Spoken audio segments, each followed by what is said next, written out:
Hello everyone, আসসালামু আলাইকুম সবাইকে। এখানে একটা ইভেন্ট দেখতে পাচ্ছ, তাই না? অনেকদিন আগের ব্লগটা আবার শেয়ার করতে আসলাম। কাজের ব্যস্ততার জন্য আমি আসলে ব্লগটা শেয়ার করতে পারিনি। তো আমি গিয়েছিলাম পাকিস্তানের একজন টপ মেকআপ আর্টিস্টের কাছ থেকে ক্লাস করতে। হ্যাঁ, কাশিস স্যারের কাছ থেকে আমি ক্লাস করতে গিয়েছিলাম। তোমরা সবাই কাশিস স্যারকে চিনো। তো যেটা হচ্ছে এত সুন্দর একটা ইভেন্ট, আর এত এত মেকআপ আর্টিস্ট আমাদের সাথে ক্লাস করেছে যে সবাই খুব এক্সাইটেড ছিল। যাকে সবাই অনেকে চিনে, অনেকে পাকিস্তানি লুক ক্রিয়েট করলে এক নামে চোখ বন্ধ করে কাশিফ স্যারকে দেখো। তো আমাদের এন্ট্রি চলছিল, অনেকে ওয়েট করছিলাম। আর আমি যখন কোনো ইন্টারন্যাশনাল ক্লাস করতে যাই, আমি কখনো কিভাবে কি অবস্থানে কি হচ্ছে না হচ্ছে তা আমি খেয়াল করি না। আমার ফোকাস থাকে শুধু আমি কি শিখছি, কোথা থেকে শিখছি, সেটাই আমার কাছে সবচেয়ে বড় ডিপেন্ড করে। হ্যাঁ, আমাদের কাশির স্যার ক্লাস অর্গানাইজ করেছিলেন আমাদের সবার প্রিয় শাহিদা হাসান আপু। তো ওনার করা প্রত্যেকটা ইন্টারন্যাশনাল ক্লাসের মধ্যে ম্যাক্সিমাম ক্লাস আমি করে ফেলেছি আলহামদুলিল্লাহ। তো আমার হচ্ছে সবচেয়ে বেশি ভালো লাগে যে বাংলাদেশে বসে আমরা ইন্টারন্যাশনাল ক্লাসগুলো করতে পারছি। সেটা আমাদের সবচেয়ে বেশি সহজ হয়ে গিয়েছে একমাত্র শাহিদা হাসান আপুর জন্যই। আসলে আমার খুব অনেক ড্রিমস ছিল যে আমি ওনার কাছে ক্লাস শিখবো, ক্লাস করব, যেহেতু পাকিস্তানি লুকগুলো অনেকে খুব পছন্দ করে। আর আমার খুব একটা মাইন্ডে ছিল যে উনি কিভাবে কাজগুলো করেন, উনি ওনার প্রোডাক্টগুলো কিভাবে ইউজ করেন, একটা পর একটা ডিটেলস আমাকে জানতে হবে। তো এই জানার আগ্রহে আমি ক্লাসটা করতে যাই, কিন্তু ক্লাসে কখনো আমি এটা ধরিনি আমাকে কেন পিছনে বসালো না, কেন সামনে বসালো না। আমার সিট বুকিং অনুযায়ী আমাকে বসতে দেওয়া হয়েছে, এটা আমি বলবো আমার জন্য ব্লেস।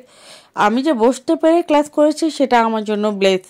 আর অনেকে খাবার নিয়ে অনেক মন্তব্য করেছে, অনেক কিছু করেছে, বাট আমার সেটা না। আমি যদি ওনার একটা করার লোকই দেখতে পারি, সেটা আমার জন্য সবচেয়ে বড় পাওয়া।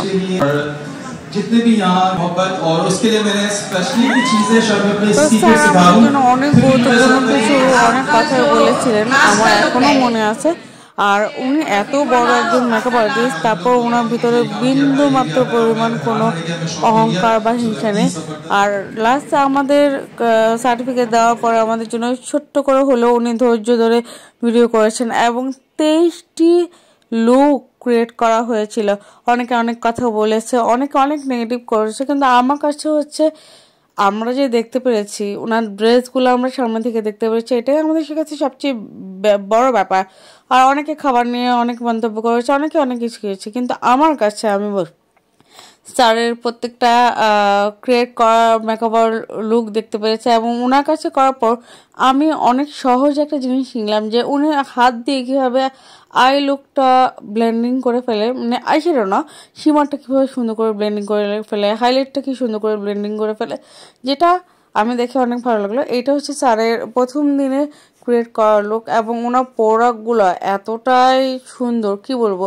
আর ওনার হেয়ারস্টাইল করা ইউনিক আইডিয়াগুলো আমার কাছে খুব ভালো লেগেছে। আসলে সত্যি কথা বলতে স্যারের ক্লাস করা আমার অনেক ভালো লেগেছে। এটা ছিল আমার স্যারের ক্লাসের প্রথম দিন এবং প্রথম দিন অনেকগুলো লুক ক্রিয়েট করেছিলেন স্যার। তো আমরা এগুলো দেখেছি। আর স্যার এতটা ধৈর্য ধরে ক্লাসগুলো করেছেন বলার মতো না। এখানে অনেকে এসেছেন, 22 থেকে শুরু করে অনেক মডেল ছিল, বাংলাদেশের মডেল ছিল। তো প্রত্যেকে এত সুন্দর লেগেছে বলার মতো না।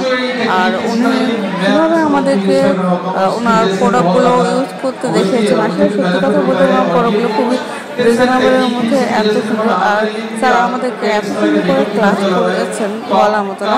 প্রত্যেকটা টিপস আমাদের কাছে খুবই ভালো লেগেছে। আর হচ্ছে এটা আমাদের জন্য খুবই ব্লেস যে আমরা ওনার ক্লাস করতে পেরেছি। আর একটা কথা আমি এখানে বলতে চাই যে শাহিদ আপু না থাকতো তাহলে ইন্টারন্যাশনাল ক্লাসগুলো আমাদের জন্য কিন্তু সহজ হতো না। আমরা বাংলাদেশে বসে বসে এত সহজে ইন্টারন্যাশনাল ক্লাসগুলো করতে পারতাম না। তো অনেকে অনেক কথা বলেছেন, আমি বলবো ক্লাস করতে যাওয়ার সময় আগে মেইনলি সবার একটা ফোকাস থাকা উচিত যে আমি ক্লাস করছি, আমি তার কাছে কি শিখবো, আমার একটা লোকই যদি আমি শিখি তাও বলবো আলহামদুলিল্লাহ আলহামদুলিল্লাহ আলহামদুলিল্লাহ। তো এটা মাথায় রাখতে হয় যে আমি শিখতে যাচ্ছি। তো স্যার আমাদের কাছে অনেক কিছু বলেন, আমার কাছে খুবই ভালো লাগে।